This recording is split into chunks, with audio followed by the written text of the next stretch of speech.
क्या आपने कभी किसी ऐसे इंसान से बात की है जो अपनी तारीफों में इतना खोया हुआ होता है कि उसने आपकी फीलिंग्स को पूरी तरह से नज़रअंदाज कर दिया हो, या फिर किसी ऐसे व्यक्ति से सामना हुआ है जिसने झूठ बोलकर आपको नुकसान पहुंचाया लेकिन उसे ज़रा भी पछतावा नहीं हुआ। हमारे समाज में ऐसे लोग भी मौजूद हैं जो चार्मिंग लगते तो हैं लेकिन होते नहीं हैं। ये लोग नेरेस्ट, सोशियोपैथ और साइकोपैथ के रूप में सामने आते हैं। लेकिन सवाल यह है कि क्या ये लोग वाकई इतने खतरनाक हैं जितना हम सोचते हैं, और कैसे हम इनकी पहचान कर सकते हैं। आज हम एक्सप्लोर करेंगे इन अलग अलग पर्सनैलिटी के पीछे की साइकोलॉजी को, इनके ट्रेंड्स को, और वो सच्चाई जो आपके आसपास के लोगों को देखने का आपका नज़रिया बिल्कुल बदल सकती है। What is नैरिसिज्म? नैरिसिज्म एक पर्सनैलिटी ट्रेट है, लेकिन जब ये अपने एक्सट्रीम लेवल पर पहुंच जाता है तो इसे नैरिसिस्टिक पर्सनैलिटी डिसऑर्डर कहा जाता है। ऐसे लोग खुद से प्यार करने के इतने ज़्यादा ऑब्सेस्ड हो जाते हैं कि दूसरों की फीलिंग्स को पूरी तरह से इग्नोर कर देते हैं। Some common traits of narcissism. पहला, ग्रैंडियोसिटी। ऐसे लोग खुद को सबसे ज़्यादा खास समझते हैं। उन्हें लगता है कि वे दुनिया के सबसे ज़्यादा डिजर्विंग पर्सन है। फॉर एग्जाम्पल, एक ऐसा दोस्त जो हमेशा कहता है मेरे बिना तो ये काम पॉसिबल ही नहीं था। दूसरा, लैक ऑफ एम्पैथी। दूसरों की फीलिंग्स इनके लिए प्रायोरिटी नहीं है। तीसरा, नीड फॉर एडमायरेशन। उन्हें कंस्टेंट अपनी तारीफ और वैलिडेशन चाहिए होता है। चौथा, मैनिपुलेटिव बिहेवियर। वो दूसरों को अपने फ़ायदे के लिए इस्तेमाल करते हैं। लेकिन सवाल ये है कि नैरिस्ट बनते कैसे हैं? इसके पीछे कई कारण हो सकते हैं। पहला, चाइल्डहुड ट्रॉमा। बचपन में नेगलेक्ट या ओवर पेपरिंग दोनों नैरिस्टिक टेंडेंसी पैदा कर सकते हैं।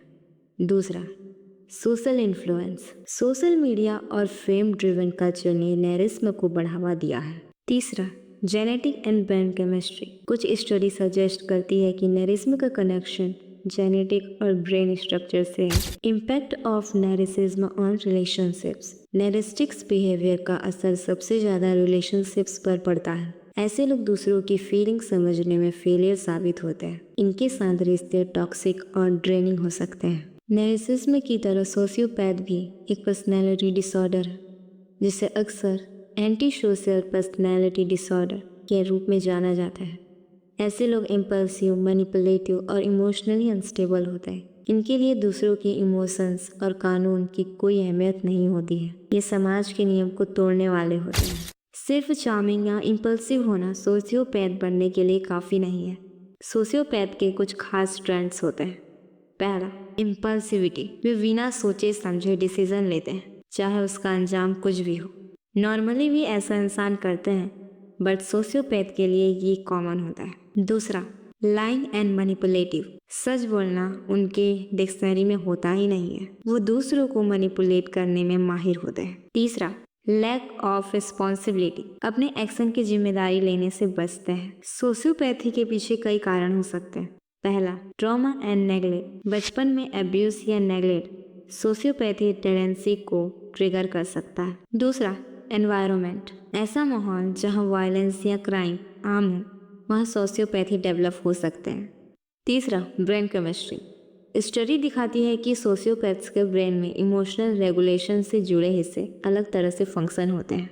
एग्जाम्पल के लिए देखा जाए तो ज़्यादातर क्राइम सोशियोपैथ्स ही करते हैं। ये पिटी क्राइम और फ्रॉड में माहिर होते हैं। नैरिसिज्म और सोशियोपैथ से भी ज़्यादा डेंजरस होता है साइकोपैथ्स। साइकोपैथ्स वो लोग होते हैं जिनमें एम्पैथी और गिल्ट की कमी होती है। उनके एक्शंस अक्सर मैनिपुलेटिव और कैलकुलेटेड होते हैं, लेकिन वो इतनी स्मूथ तरीके से करते हैं कि कोई उन पर शक भी नहीं कर सकता। साइकोपैथ्स के कुछ खास ट्रेंड्स होते हैं जो उन्हें दूसरों से अलग बनाते हैं। पहला, सुपरफिशियल चार्म। वो बहुत चैरिस्मेटिक होते हैं और आसानी से लोगों का ट्रस्ट जीत लेते हैं। दूसरा, lack of empathy and guilt. उन्हें दूसरों के फीलिंग्स से कोई फ़र्क नहीं पड़ता है और ना उनके अंदर कोई फीलिंग्स होती है। तीसरा, मैनिपुलेटिवनेस।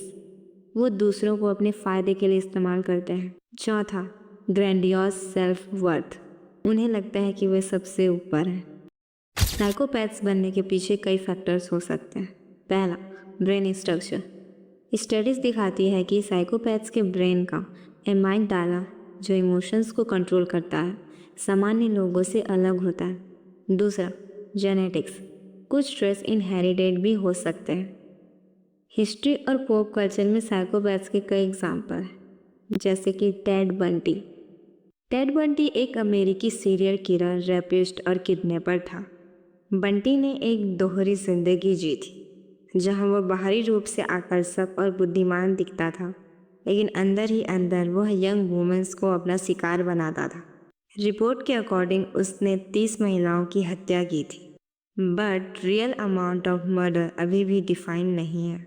वह गिरफ्तारी के बाद भी जेल से भागकर अपराध करता रहा।